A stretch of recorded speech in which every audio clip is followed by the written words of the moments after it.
Insyaallah apa namanya tercerahkan ya kita semua dengan nasihat-nasihat dari antum ya. Di sini mungkin saya ingin menyapa dulu ya, telah hadir masyayikh kita di Brunei ini Ustadz Profesor Haji Abdurrahman Haki ya, Masya Allah, oh penulis Masya Allah, tafsir Masya dan Allah. Jabil Tahu ya. tahu tahu itu guru aneh itu, anda Ahlan wa sering. sahlan Ustadz. Juga ada Nah, Pak Ustaz Abdurrahman Laki. Muhyiddin sebagai Presiden Persatuan Masyarakat Indonesia Masya yang Allah, ada di Masya Allah. Brunei beserta jajarannya. Kemudian tadi sudah hadir juga nampak ada Ustadz Dovir, Pak Makmun, dan lain-lain sebagai pengurus utama PCI NU yang ada di Brunei Darussalam. Masya Allah, Ya. Masya Ada juga beberapa tokoh masyarakat, ya ada Haji Ismaya dan Haji Pipi, ada Haji Yanti dari IPMI dan lain-lain yang tidak bisa sebutkan satu persatu. Alhamdulillah. Langsung saja to the point, Ustadz Haji Ya, Latif ya. betul betul. Oke, Ya, baik. betul. Terima kasih Ustadz. Sebelumnya yang saya tanyakan adalah eh, empati. Empati itu kalau bahasa Jawanya tepo seliro itu ya. Ya. Jadi kalau perkataan empati, perasaan saya itu mudah diucapkan, tapi rasanya susah untuk dijalankan gitu ya. Jadi trik-trik apa menurut Ustadz yang bagaimana untuk membuka hati supaya hati itu ada rasa teposeliro atau empati itu tadi kepada yang lainnya gitu. Jadi itu sih Ustadz pertanyaan saya. Terima kasih. Assalamualaikum warahmatullahi wabarakatuh. Waalaikumsalam warahmatullahi wabarakatuh. Teori tentang empati ini memang bagian dari kecerdasan emosi yang menjadikan seseorang itu memahami perasaan orang lain ya. Dan itu ada step-stepnya, ada tingkatan-tingkatannya. Di antaranya kata beberapa ahli termasuk Daniel Goleman misalnya, orang yang empati itu mulai dari kemampuan mengenali perasaannya sendiri. Di antara penyebab orang itu tidak empati adalah dia ditolak perasaannya dari kecil pada saat dia mengekspresikannya. Nggak boleh nangis. Awas kamu, nggak boleh nangis kamu. Kamu harus jadi laki-laki yang tangguh. Sehingga di saat itu dia terbiasa untuk mendenial, dia tidak pernah kenal perasaan kecewa, marah, sedih. Sehingga ketika dia menjadi seorang suami pun, orang terdekatnya, istri pun dia tidak bisa. Istrinya nangis, dia bilang cengeng kamu, baru gitu aja nangis. Kenapa? Karena dia ditolak perasaannya.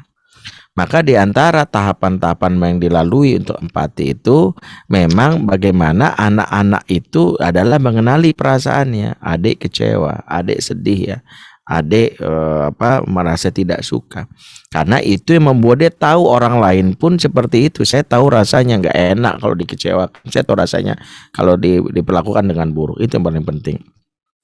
Yang kedua adalah melatih empati yang sejatinya dasar kita untuk berbagi, kembalikan kepada fungsi pendidikan.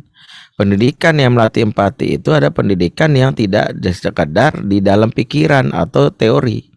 Kalau para ahli pendidikan mengatakan anak-anak kita harus hands on, minds on. Apa itu hands on, minds on? Mereka seperti baginda Nabi yang melatih diri untuk misalnya terlibat dalam proyek-proyek kebaikan, berbagi langsung kepada orang. Jadi nggak bisa empati itu diceramahin, tapi anak-anak kita nggak mengenal orang miskin, tidak mengenal, karena hidup kita yang terlalu elit, mohon maaf gitu ya. Hidupnya itu cuman 3 tempat, rumah, sekolah, dan kendaraan pribadi. Tapi untuk mengenal yang namanya orang warga-warga susah, nggak pernah diperlihatkan oleh ayahnya. Nggak pernah diajak gitu mengunjungi orang-orang yang butuh bantuan. Jadi matanya tidak pernah melihat dan tidak pernah merasakan. Susah kalau ada pemimpin yang mengakunya empati tapi dia nggak pernah merasakan tidur bersama. Kalau Rasulullah kita tahu Rasulullah tidur dan tinggal terlibat bersama. Maka ketika misalnya ada Amul Munqotho'ah, tahun pemboikotan, di mana tahun pemboikotan itu tahun di mana Rasulullah dan sahabat itu nggak bisa punya akses makan, minum. Apa yang terjadi? Beliau merasakan langsung bertemu dengan sahabat, misalnya sehingga tahu bagaimana tersiksanya mereka.